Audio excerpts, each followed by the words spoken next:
What's up, y'all? This is Dre Franklin with Build 206, Brothers Uniting Leadership Development, with another episode of Stories from the South End. I got my brother from another on here with me, Deontay. So I'm going to bring him on the screen with us, and we're going to jump into this interview, and she's going to share some stories about his life growing up in the South End.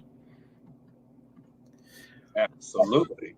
What's good with you, bro? What's good? I am so honest to God. I've done interviews in the space, but when we talk about stories of the South End, like I was like hell. I seen the interview you did with Kofax, and I was like, wait a minute, like in Brian's interview in the spaces of that. So I'm like, wait a minute, I got to be in on this, like, because when we talk about the South End, man, shit, like I was talking to people earlier, and I'm just like, what's the South End? What was the South? I'm talking about Super South End. I'm talking about Stock Market South End. I'm talking about King Center South End. I'm talking about Rose Petal Lady M's South End. I'm talking about that South End. Right. Columbia Plaza, Old Rainier, Tubbies and Tubbies. When you was taking the pictures like this and shit, shit. Silver Forks wasn't even that long ago, but it's gone now, man. Yeah. Silver Fork. They need to now. That's a restaurant that the community needs to try to bring back. Shout out to Larry, who was one of the best cooks in there. Definitely, Larry Fillmore, homie. There was a lot of community organizing that went on inside of Silver Forks. Absolutely, and some sneaky dates.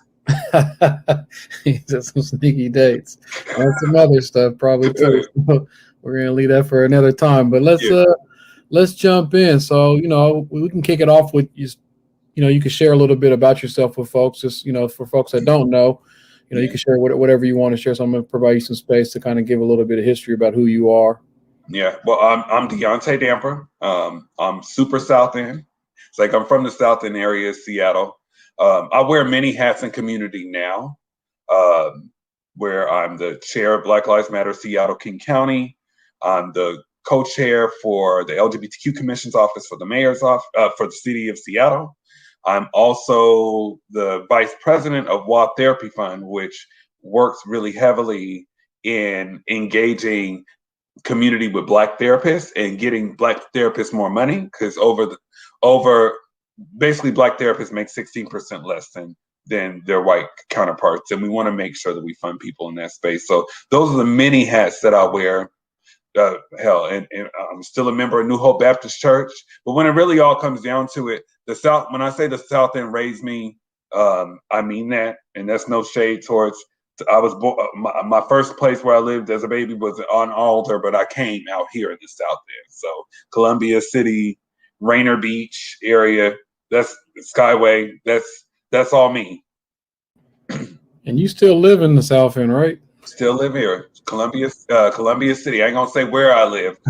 Motherfuckers start popping up. You might owe somebody some money from 2009. Yeah, we don't need nobody dropping no pins where you're at. Right, I ain't dropping no damn pins, but I am in Columbia City, and I think that coming back home specifically to live in this area has been. That's like, for me, it's a full circle. It's almost to that full circle moment. I haven't made it to where exactly I want to be, but to be back home, like right down the street where I went to elementary school. I went to elementary school with your brother, Ramon. That's what. So you went to Orca at Columbia.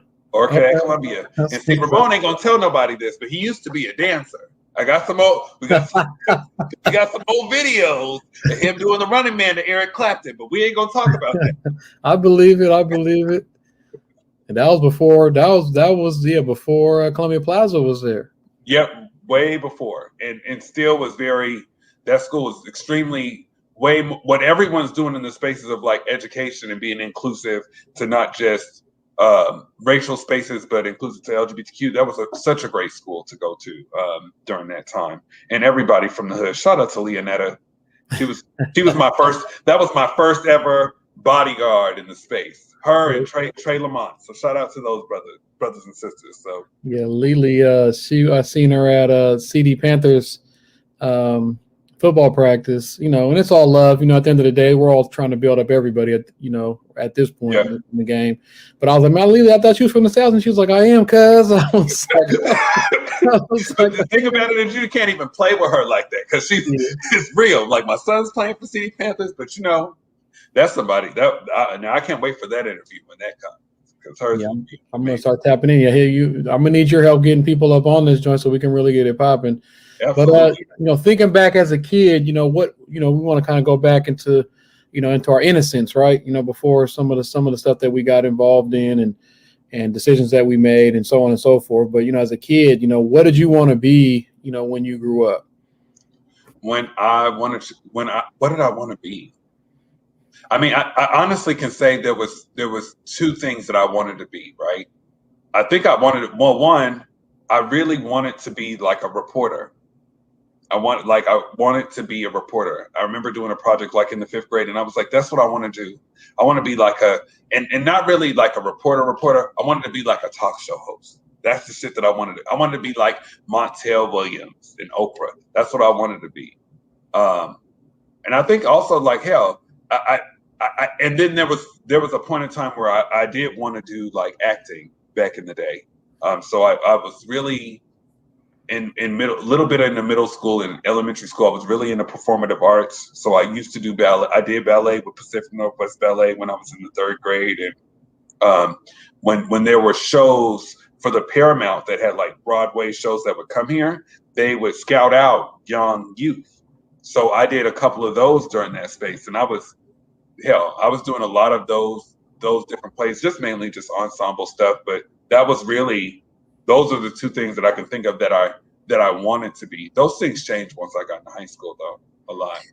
Yeah, and that kind of dovetails into our next question. Did things get in the way of you being what you wanted to be? As a kid, your imagination is wild.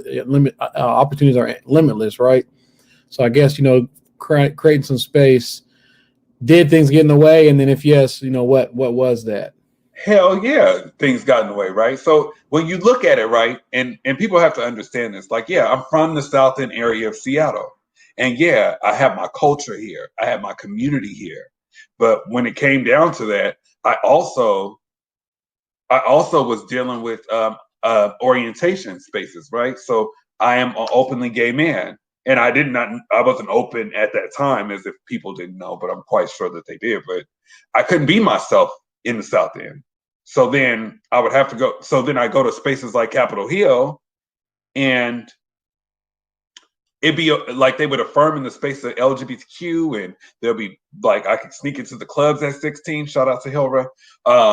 But when it came down to it, there was nothing there for me culturally.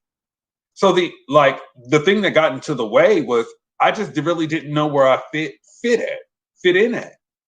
And it turned into like me leaning on other things such as just clubbing and substances to get out there and just try to find myself. Like I remember when after finishing graduating from high school, I left. I got the hell up out of here. I can go to Florida.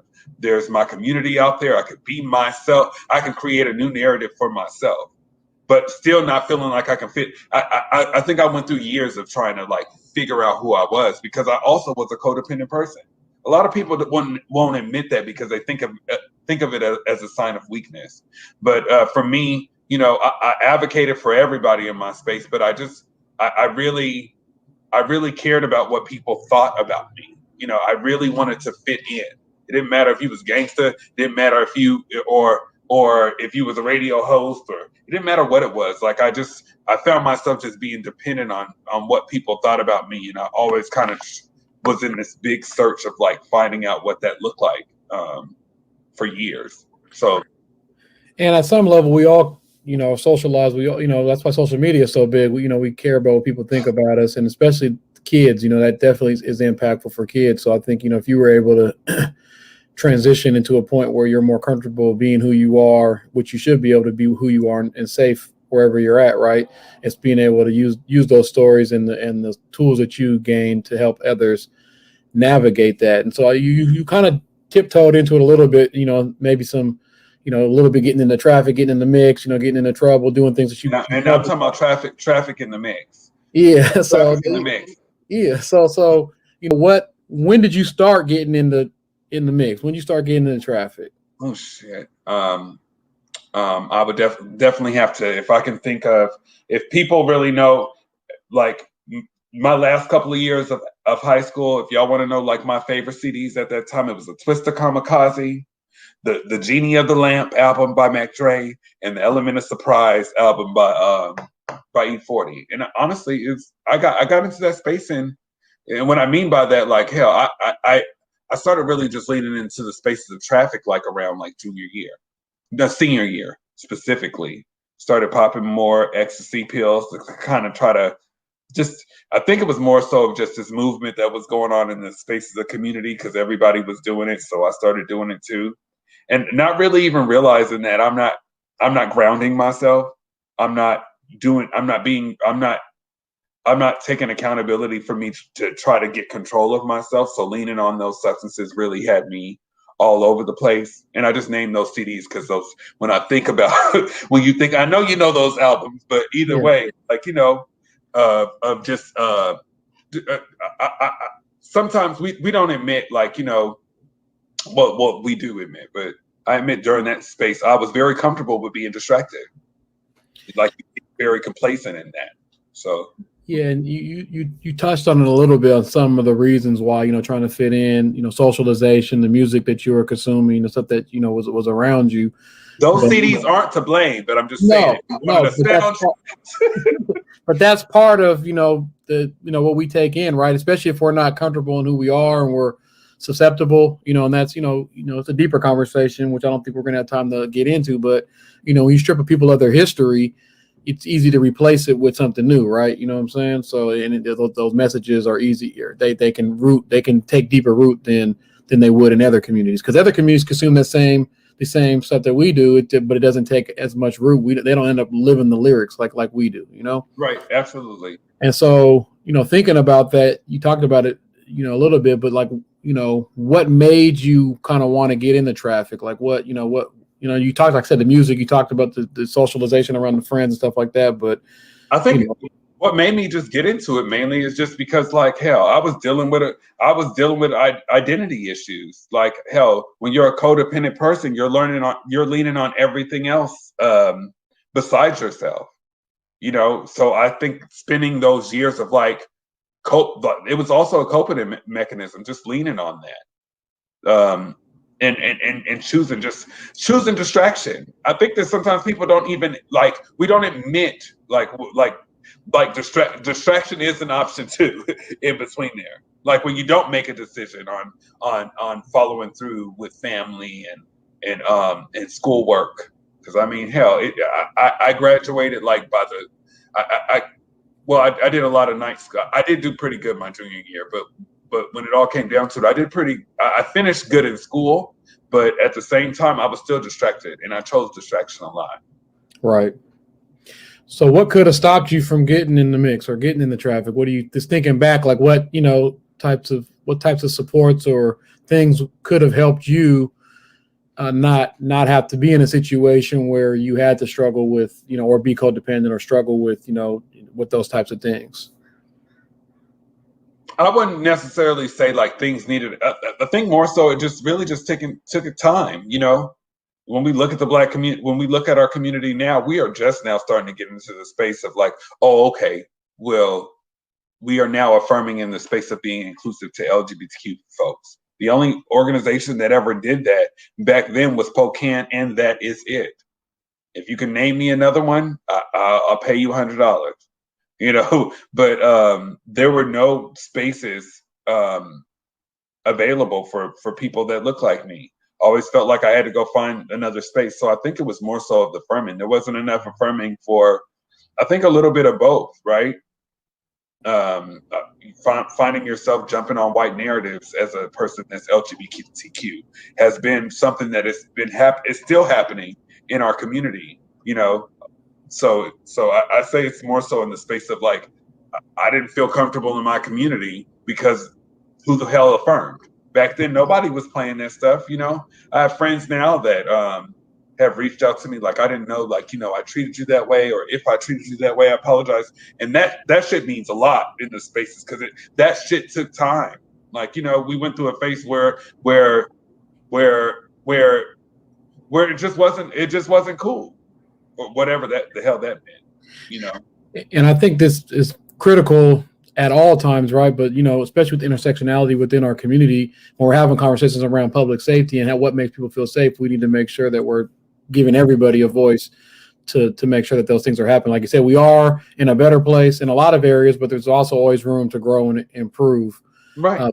So I appreciate you sharing what could have, those pressures from that made you or didn't make you, it made it easier for you to slip through the cracks or get involved in negative, destructive behavior. Absolutely. Yeah. So thinking about growing up in the South End, what core values did you learn growing up in the South End? Honest to God, when I think about values, I think about my father. My dad worked at the shipyard, for years, and until 1990, where he started his own business. So if y'all ever hear about Blue Street Towing, that is my dad.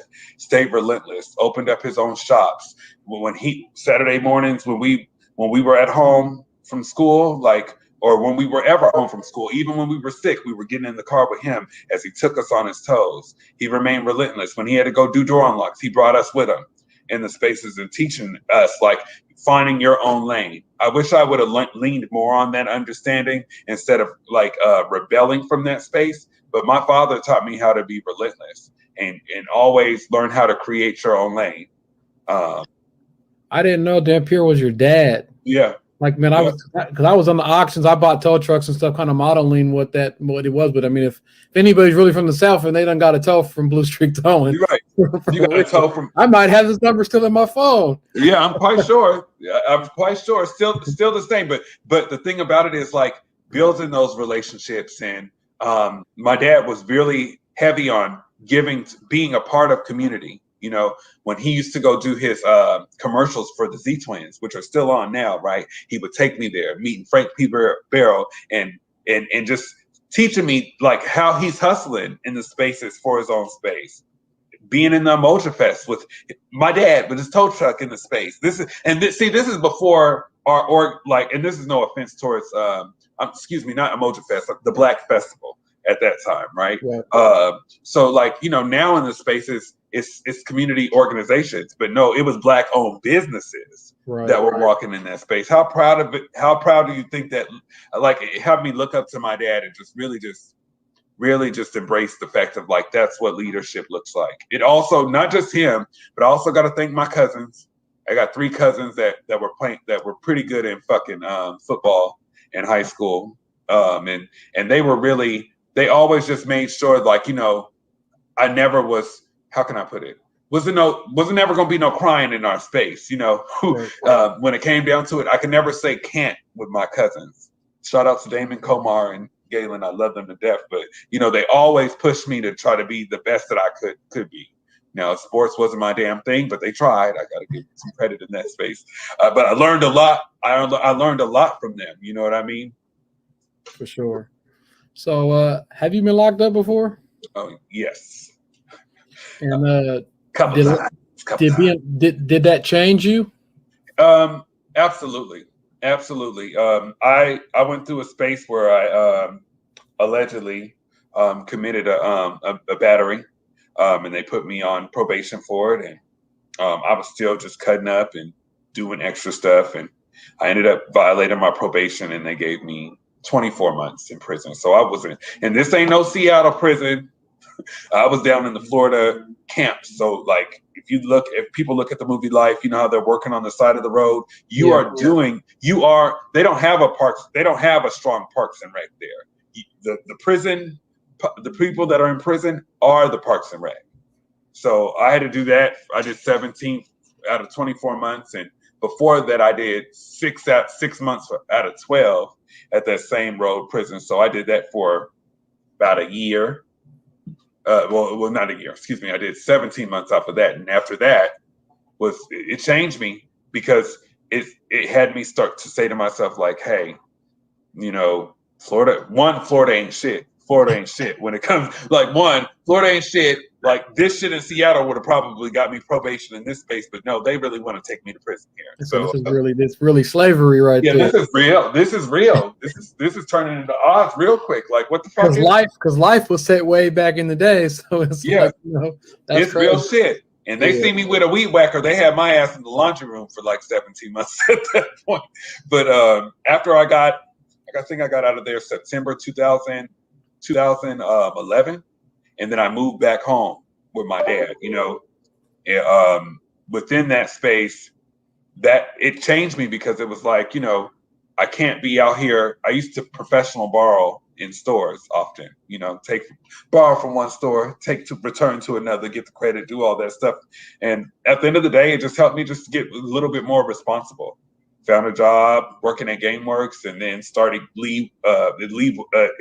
segued into me doing stand-up comedy. So I started doing that for a minute.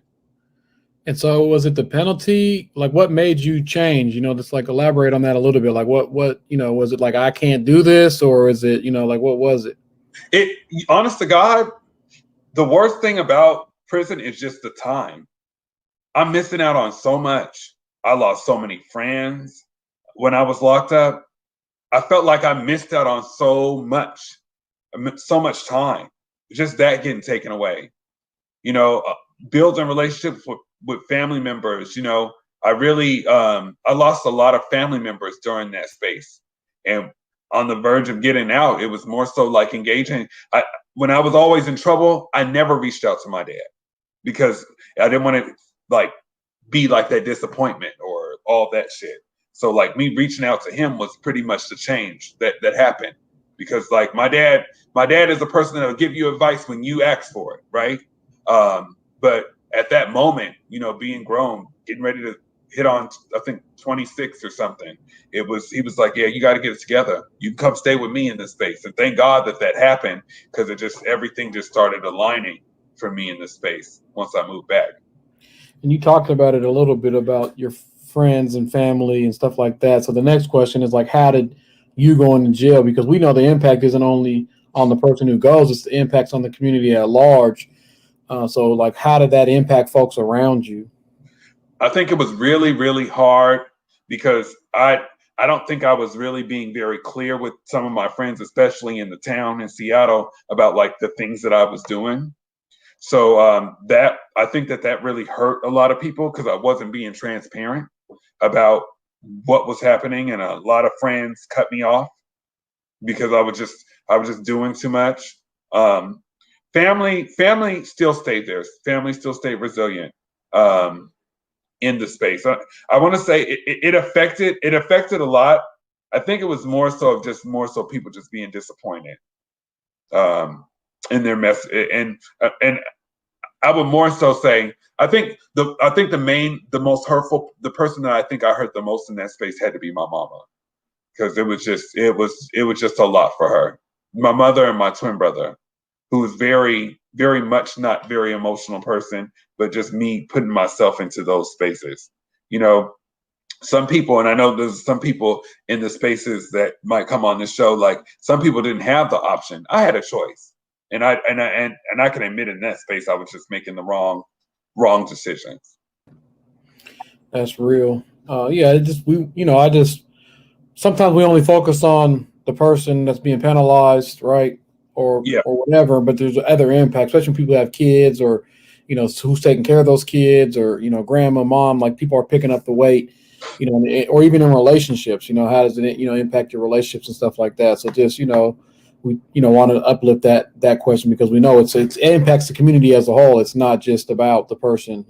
There's impacts across the board. So absolutely. I'm assuming I know the answer of this, but I'm going to ask the question anyways. Okay. Do you know anyone else who has been locked up? Oh yeah. Shit. So with that, so thinking about that, back to the question I just asked, like, how did that impact you, people around you being locked up?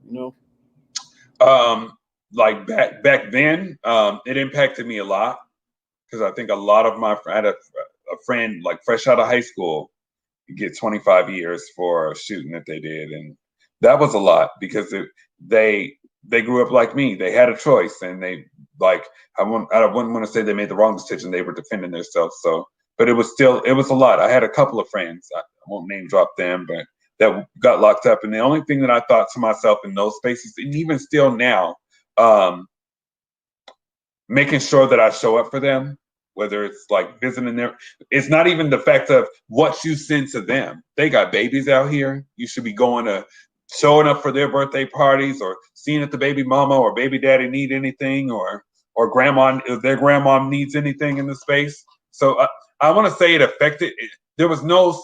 I can just say it affected me in the spaces of like, how can I show up for this person while they're locked up?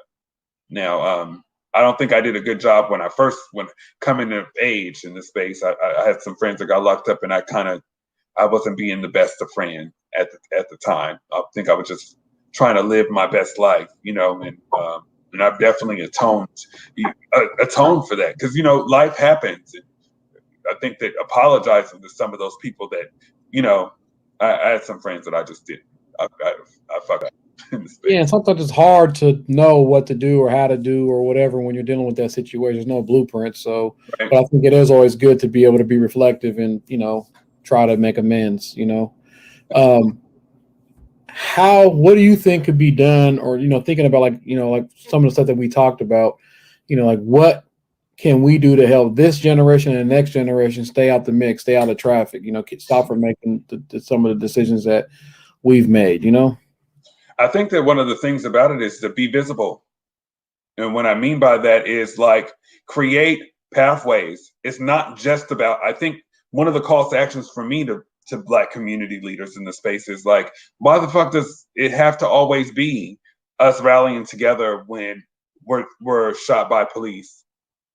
Could we be building other platforms of trauma, where like other areas of spaces where we can address other traumas? Like right now, I'm working with someone from Parks and Rec, and I'm building a space for parents of LGBTQ youth. And this is going to be a Black space. Really having a conversation about. We just need to start opening up more of the compass for our youth, because it's not just like juvenile impact. It's more than, can we hit them before their juvenile or prison pipeline impacted? And even if they are, can we be working as a cohort to create service plans for these cohorts, for these community members? Because really, when it all comes down to it, a lot of niggas are in the streets and saying break the prison pipeline, but ain't went to go speak on a nigga's behalf, not even once. That Right. Shit kills me. That's the shit that I think probably pisses me off the most. Have you been in the spaces of actually showing up for these individuals? And what type of community representation could you give him? Because that prosecutor only has a handwritten detailed narrative. But if people like you and me and other great community leaders that work into this space go in there and say, no, this is our community member, we're here for them, we can totally change the game of what that looks like. Right. Yeah, the people really do have the power no matter what system you're talking about. And once we realize that, once we realize that and really start moving like that, the game is really over. So, you talked about, being able to advocate for folks and, some other even, safe spaces for healing, which is not enough, right? Sometimes a lot of the resources that are coming out or programs is always about, fix broken people when really we're not the issue. It's all these systems, and it's like fix broken people by putting them back into broken systems. You know what I mean? So it's like right. all the way backward. It's really an abusive relationship. But, you spoke about it a little bit. So just, thinking outside the box, like what supports do they and their families need? Because it's like you said, it's not just about the individual. A lot of times there's a structure around them that needs to be in place, and people need support. Like if kids are wilding out or whatever it is, like I know my mom, she had 5 kids and, we didn't have no dad. And it was like, there's only so much she really needed support from the community and providers and stuff, that were getting resources to do this, to really help reel us back in, because we were, it was some other. So, what do you think? Just like I said, being creative, what supports do we need, and especially if we're having conversations around defund, what are we going to fund? Like, are we going to fund the same stuff, or are we going to try to be creative? No, we don't need to fund the same shit. That's just my personal opinion. Like all these other organizations or other community spaces that talk about defunding, well, the shit don't need to go to you because the shit didn't work before. So what can we be doing in the spaces of building what that looks like? And I'm talking about the whole diaspora of Black, from our elders. I think that we need to be doing something more to push in the spaces for our youth and our elders, especially our elders. And I think that we're not. I think that when it comes down to it, we need to be having more community events. Since everything is opening back up, and I mean, like things like that can bring us back together. And I'm not just talking about just like pitch a tent and we just do stuff. I don't know, talent shows. Let's start spotlighting our youth in the spaces of arts. Let's start having $5,000 prizes for artists 13 and under. People might think that that's very minimal, but it's something to me that I think would be great. I think that if we're going to defund police, I think we need to make sure that we're investing the money into some of our youth that are in some of the high school students that might be in these little league programs. Why can't we give them scholarships for 2 years in the space? That people might think that that's really small, but there's some youth that can't afford that shit. I mean, youth parents that can't afford that shit. And we need to come up with a damn mutual aid fund in the spaces to make sure, because I think that we need to also come to the understanding, like violence, we can have the tools to stop the violence in the community, but we need a fund specifically. The majority of that, some of that money needs to be going towards for those parents that are losing those people. I would say at least 100,000 of that a year, well, at least 100,000 of that a year should go towards that. Not saying, we're not hoping that happens, but the shit's been not to say we have the power to stop it, but we do have a space to, when we're talking about it, we want to make sure that we're in the space to protect people. Yeah, and people need the resources. They need to navigate that process too, because nobody plans for that, right? You know what I mean? Right. Yeah, people have life insurance and all that, but nobody plans for that tragedy to happen. And then now on top of that, you're in a capitalist society. Now on top of that, you got to deal with this financial hardship and trying to process. Then you got to put on a damn GoFundMe. Then you know what I mean, and it's like, that's a lot. And then it's not just for the youth that are getting shot. I'm also talking about our elders. There's a lot of elders that are in the spaces that haven't. We need to have a fund to help our Black and brown elders in the spaces to make sure that their life insurances are covered. There are not very many programs that actually help people cover that, and it's people don't think that that's essential, but right. It's super duper important in the spaces for our community members, especially our elders that don't have those, that might not have the niece and nephew that's checking on them, or their grandchild that's checking on them in that space, or might be giving so much to community that it doesn't even cross their mind. Right.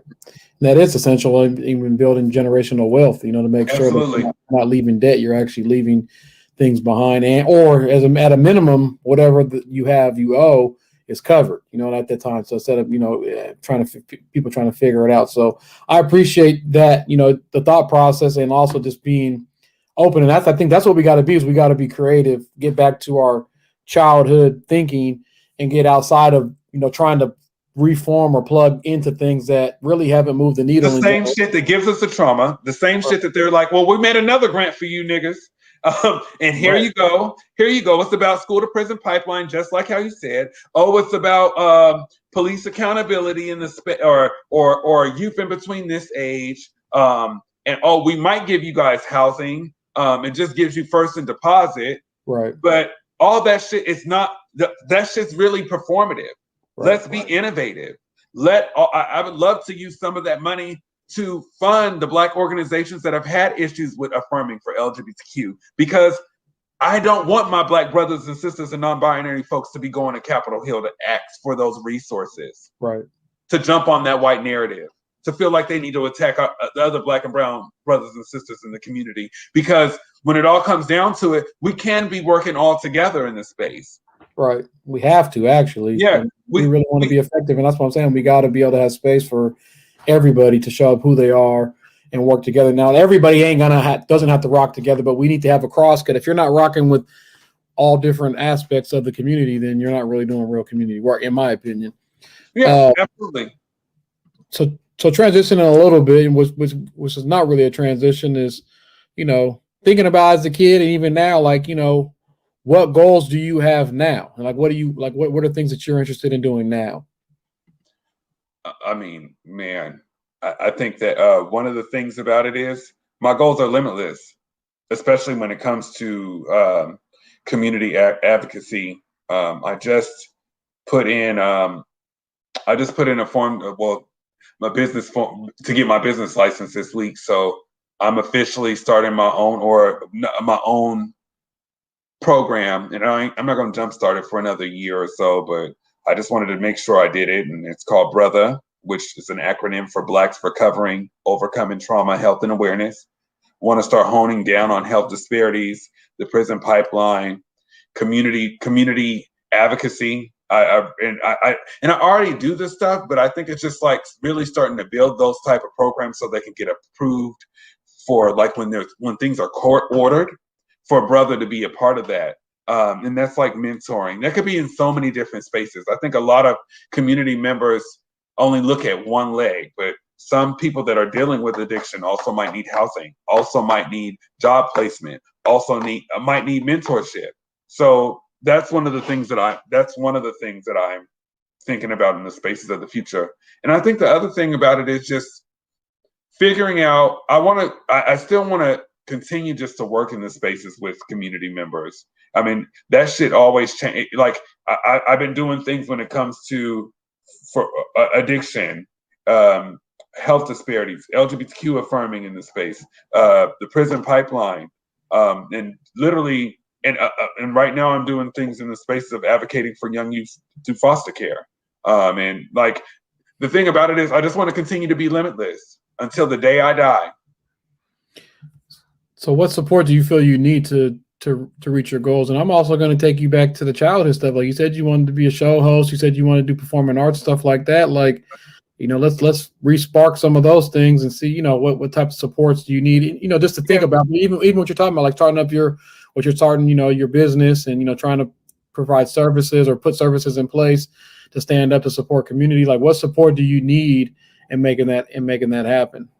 I think one of the things about it is just continuously just continue. I think this it's more so of like, I want the community representatives in the space. Let's continue to reach out with each other and as y'all say, build brick by brick. I think that one of the things that has helped me in the spaces since the city is open back up is the Build organization.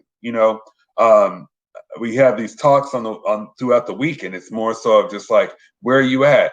How are you working on it? How can I help you in this space? And it's just been so healthy from our own space, not just for the other brothers on the phone, but even from our own space, man.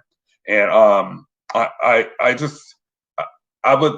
only thing I could just say is just continue just to reach out to community members. I don't really know what to ask community at this point, but I'm just more so just like, let's just continue to show up for one another. It's a mutual thing, right?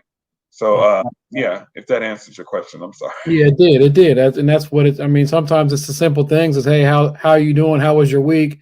What do you got planned for today? Just having that space to be able to have simple communication. Right. It's not rocket science. It's as Rico would say, it's social science. Like it's it's like just checking in on one another in an authentic way, not looking for nothing or how can I leverage you to do some other shit. It's really like, brother, how are you? How can I support you and vice versa? Let me get some of this stuff that's it's kind of therapeutic, right? To be able to be in space with folks, shoot the shit. Yeah. With no real agenda, no action steps that are coming, but action's gonna come because once you build the relationships, then it's everything else is layups, Yeah, absolutely. So what have you done during this time, this past year, in general, like really to take care of yourself? That's a good damn question. Last year during the pandemic, it was really a lot because I was so used to just being busy and everything just cut off. And I literally went through, my depression got so deep to where I relapsed. Never talked about that in the space, but at the end of the day, this is Southend. I'm just gonna keep it real. I relapsed, and it was something, and it happened so quick. But I thank God for my community people in the space. So going to therapy was extremely important. I have walked a little bit. I ain't doing the 10 miles like yourself, brother. But I think that one of the things about it is being very learning to create that boundary, like when I don't have the capacity, when something's going on, I'm so used to saying, oh, I'll keep on doing it, or I'll work with it, or oh, that's okay. No, I'm learning that. I encourage people in our community, learn the power of no. Because you saying yes all the time will turn into something very unhealthy. And then you find yourself being stretched so thin and end up in places like no different from myself or other people in the space. And it's really essential to know the power of no, and be careful what you spiritually eat. I've been careful what I spiritually eat from people. Not everybody that's around you is really wants you to be the best that you can be. Some people just want you to be at that level where they're at that level. Or some people are at that level and want you to come back down to that level. So learning that boundary of and knowing what you spiritually eat from people is extremely important for when we get back outside.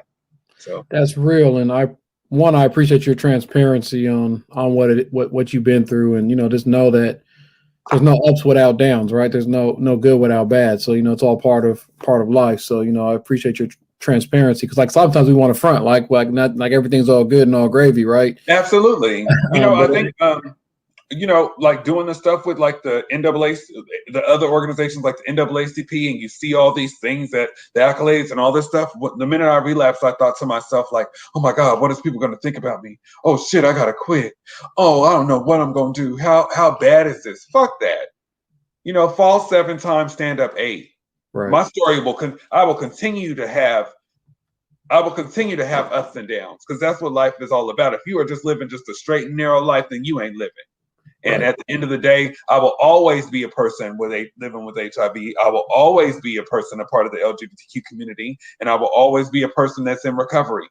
And at the end of the day, if I can't be transparent with my community about what the fuck that looks like, then ain't nobody serving shit. Right. Ain't nobody doing the job that they claim to be doing. If they choose to knock me because of that specific thing, then fuck them. They're not the community leader that I want to work with. Right. That's and people want to highlight DMX and all that other shit, but who are you showing up for that went through a space of addiction? Because we got them right here. Right. That's real. And that's what I'm saying. That's why I asked that question around, like, what are we doing? Because one, we need to hear people, if we are doing a good job on taking care of ourselves, people need to hear that, right? Yeah. Especially as Black men, you know what I'm saying? We need to be able to say, this is what we're doing to take care of ourselves. And if we're not, it's an opportunity for us to challenge and community to check in and friends to check in and say, hey, brother, like, let's, as a matter of fact, like, I'll challenge you, like, we can get in some walks. I've been doing at least 2 miles a day for the last. I'll give you 2. Sorry, excuse me, brother. I'll give you 2, but I ain't doing no damn 10. I mean, no, I didn't. It wasn't 10 straight. I did 3 different walks, so it was like a 4 mile, a 6 mile, and a 2 mile. But yeah, this is a walking motherfucker here. I'm sorry for cussing, but hell, it's all good. It's crawl, walk, run, man. Like that's kind of been like my outlet, stress reliever. Let me get out, take a break, put things on pause, and let's go. You know what I mean? So it's becoming a little bit addictive. I already got an addictive personality when it comes to doing stuff. So yeah, well, let me know the next walk that you have that's under 2. That's under 2. We'll text and lock down a time that works for both of us, and we'll make it happen. So that's easy. Because I'm walking every day, so it's just when it fits into the schedule. So we'll have to just coordinate a time. It's nothing.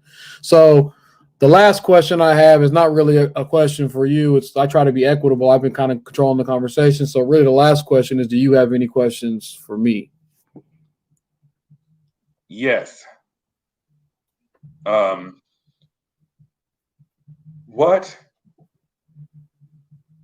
advice would you give to the youth in the spaces of this community right now?